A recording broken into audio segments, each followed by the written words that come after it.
साथियों, नमस्कार। एक बार फिर आपके दोस्त मुकेश गुप्ता की तरफ से आज एक फिर नए टॉपिक के साथ मैं हाजिर हो चुका हूं।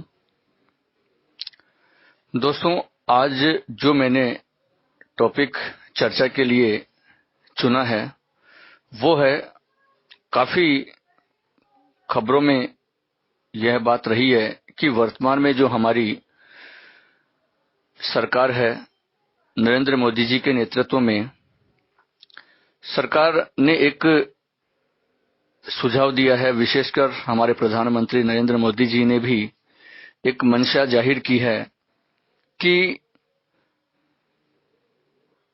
भारत में जो लोकसभा और सारी राज्यों की जो विधानसभाएं हैं, उन सबका चुनाव वो अब आगे एक साथ करवाना चाहते हैं। हमारे यहाँ पर जो लोकसभा का चुनाव अलग होते हैं और राज्यों में अलग अलग समय पे, अलग अलग टाइम पे ये चुनाव संपन्न होते हैं। तो इस व्यवस्था को वर्तमान भारतीय जनता पार्टी की सरकार नरेंद्र मोदी जी के नेतृत्व में वो चेंज करके, परिवर्तन करके, और वे पूरे लोकसभा और सभी राज्यों की विधानसभाओं का चुनाव एक साथ करवाने पर विचार कर रही है।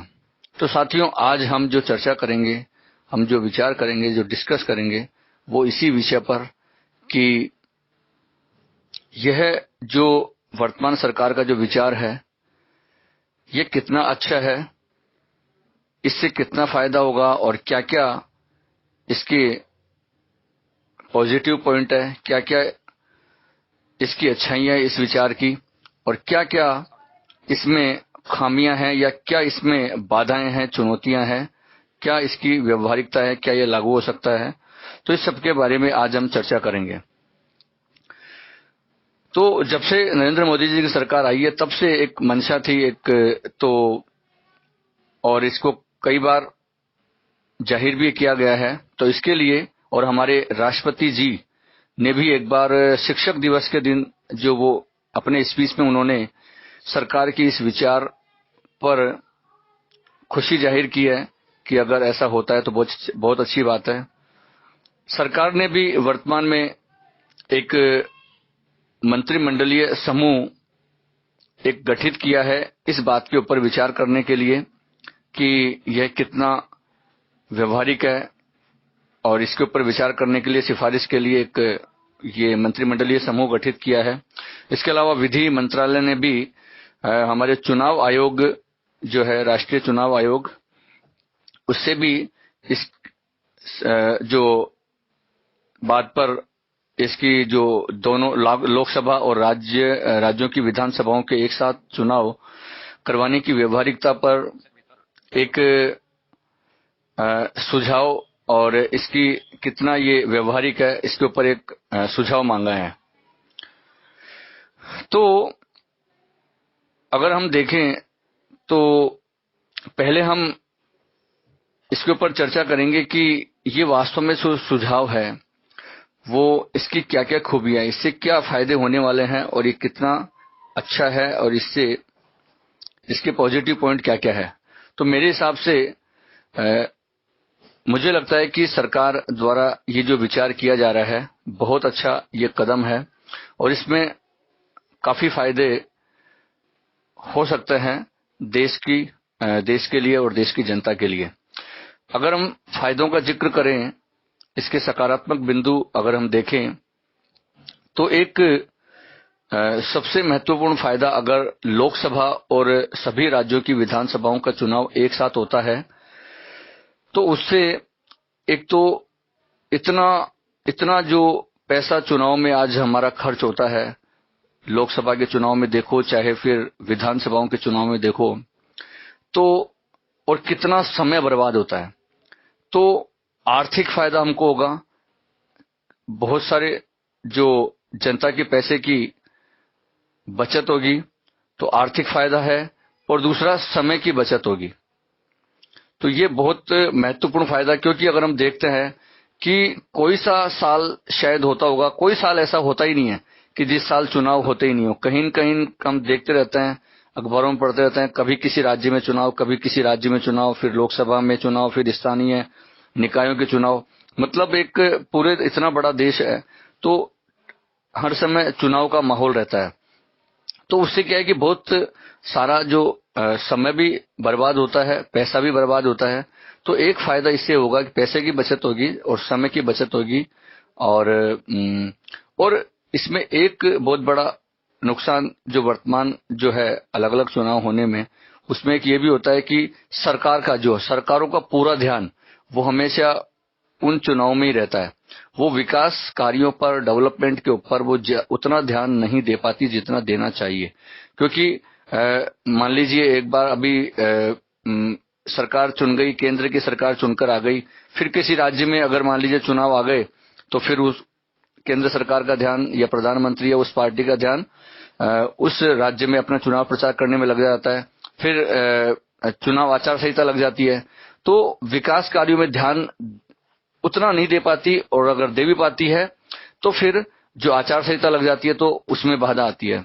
तो विकास, डेवलपमेंट में, पूरे देश में डेवलपमेंट के लिए भी ये जो वर्तमान में जो अलग अलग चुनाव होते हैं, इससे काफी नुकसान पहुंचता है और जो विकास है वो काफी अवरुद्ध होता है। एक इसमें तो इसलिए ये अगर एक साथ चुनाव होंगे तो जाहिर सी बात है कि ये पूरे फिर 5 साल जो राज्य सरकारें भी हैं और केंद्र सरकार भी है, वो विकास के ऊपर ही, जनता के हित के ऊपर काम करने के ऊपर ही पूरा फोकस रहेगा। जब बीच में चुनाव होंगे ही नहीं तो वो पूरा फोकस, उनका जो पूरा ध्यान डेवलपमेंट के ऊपर ही रहेगा। एक इसमें जो फायदा होगा कि संघात्मक व्यवस्था को इसमें मजबूती मिलेगी। क्योंकि जब एक साथ चुनाव होंगे तो जो राष्ट्रीय कुछ लोग ये कहते हैं भाई जो लोकसभा के चुनाव हैं वो राष्ट्रीय मुद्दों पर लड़े जाते हैं, और जो स्थानीय जो चुनाव है, राज्य विधानसभाओं के चुनाव, वो स्थानीय मुद्दों के ऊपर लड़े जाते हैं।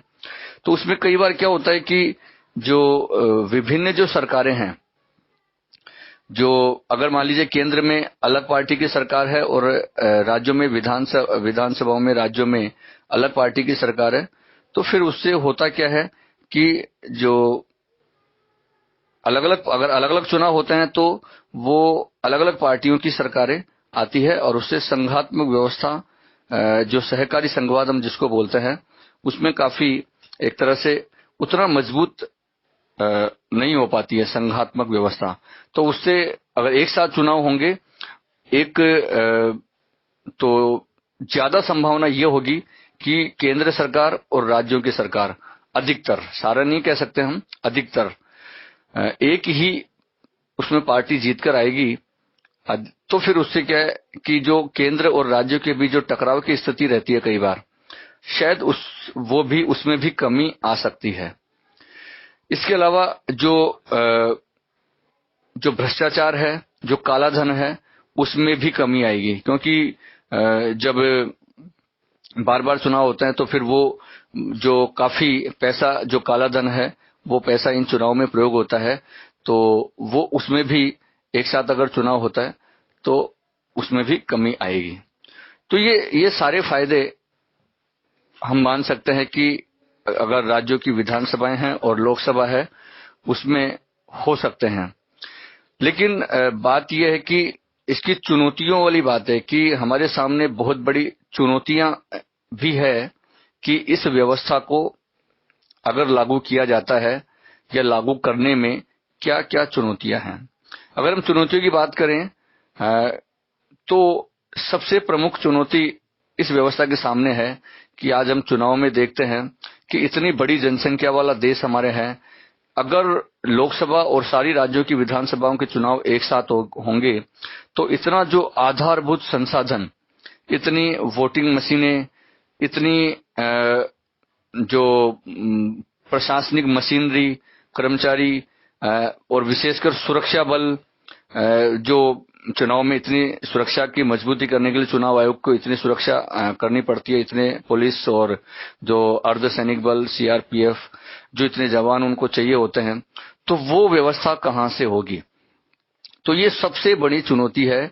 मंशा हो सकती है, काफी फायदे हमने देखे भी, लेकिन सबसे बड़ी चुनौती यह है कि इतना आधारभूत ढांचा कहाँ अभी हमारे चुनाव आयोग के पास है। इतनी प्रशासनिक जो ढांचा है, आधारभूत ढांचा है, और जो इतनी वोटिंग मशीन्स है, तो ये संभव होना एक तरह से नामुमकिन सा या बहुत मुश्किल सा लगता है। क्योंकि अगर हम आप वैसे देखते हैं कि जब चुनाव हमारे यहाँ होते हैं तो किसी एक राज्य में भी चुनाव 3-3, 4-4 चरणों में सुरक्षा व्यवस्था को मजबूत करने के लिए, एक फेयर चुनाव करवाने के लिए चुनाव आयोग द्वारा 3 चरण में, 4 चरण में, 5 चरण में, कितने चरणों में करवाने पड़ते हैं। तो जब वो व्यवस्था ही जब एक साथ नहीं करवा पाती चुनाव आयोग, तो पूरे देश में एक साथ चुनाव करवाना कैसे संभव हो सकता है। एक तो ये चुनौती है। इसके अलावा सबसे प्रमुख चुनौती है कि मान लीजिए वर्तमान में जो संवैधानिक प्रावधान है, उस हिसाब से काफी संवैधानिक अड़चन इस व्यवस्था में है। अगर मान लीजिए ऐसा करना भी चाहे सरकार करे भी, तो फिर उसके लिए संविधान में उसको संशोधन करने पड़ेंगे। जैसे कि जो अनुच्छेद 85 में है, तो और अनुच्छेद 174 में है, तो इनमें जो ये विधानसभाओं के लिए है और 85 में लोकसभाओं के लिए, इसमें प्रावधान है कि किसी भी राज्य में अगर विधानसभा समय से पहले अगर वो चाहे लोकसभा भंग हो जाती है और इधर राज्यों में विधानसभा भंग हो जाती है समय से पहले, तो 6 महीने में चुनाव करवाना आवश्यक होता है। तो एक ये इसमें चुनौती आएगी कि अगर 5 साल में ही एक साथ चुनाव होंगे, तो फिर सपोज करो कि अगर समय से पहले कोई भी राज्य की विधानसभा में वह सरकार बहुमत खो देती है या लोकसभा में बहुमत खो देती है सरकार, तो फिर क्या होगा। 6 साल में तो चुनाव करवाना संविधान के हिसाब से जरूरी होगा। और फिर अगर मान लीजिए ऐसा किसी राज्य में हो जाता है, किसी राज्य में ऐसा हो जाता है कि सरकार चुनने के बाद 1 साल बाद या 2 साल बाद ही अगर वहां जो सरकार है अपना बहुमत खो देती है या वो विधानसभा भंग हो जाती है, तो क्या फिर अगले 3 साल 4 साल क्या वो फिर वहां राष्ट्रपति शासन ही रहेगा।